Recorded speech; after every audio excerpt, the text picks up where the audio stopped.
Kepala Bidang Jalan dan Jembatan Dinas PUPR Kabupaten Muara Enim Elvin MZ Mukhtar divonis 4 tahun penjara serta mengembalikan uang pengganti sebesar 2,6 miliar rupiah dalam kasus suap 16 paket proyek jalan senilai 130 miliar rupiah.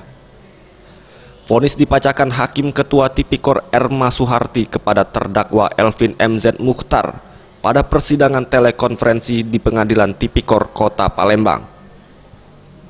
Terdakwa terbukti secara sah dan meyakinkan telah melakukan perbuatan tindak pidana korupsi sebagaimana diatur dalam dakwaan yang pertama dan menjatuhkan kepada terdakwa pidana selama 4 tahun dan denda 200 juta rupiah subsidiar 6 bulan penjara. Menjatuhkan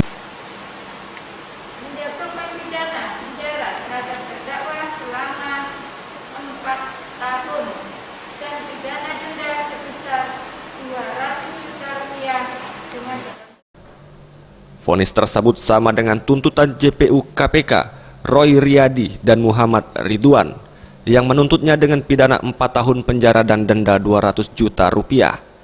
Namun majelis hakim menambahkan uang pengganti kerugian negara yang harus dikembalikan Elvin, yakni dari 300 juta rupiah menjadi 2,6 miliar rupiah, dan jika tidak mampu dibayarkan maka diganti dengan aset-aset miliknya atau diganti pidana kurungan 8 bulan jika mencukupi. Nah, saya selaku penasihat hukum Muhammad Alvin merasa sukses. Ya. Suksesnya artinya begini, majelis hakim berpendapat terbukti di pasal 12A. Sedangkan di pasal 12A itu sudah ditentukan dalam undang-undang harus dijatuhkan hukuman minimal. Maksimalnya terserah majelis.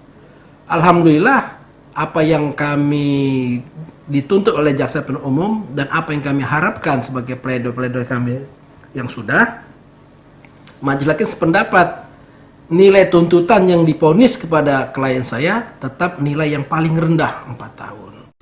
Welia F. Sriwijaya TV.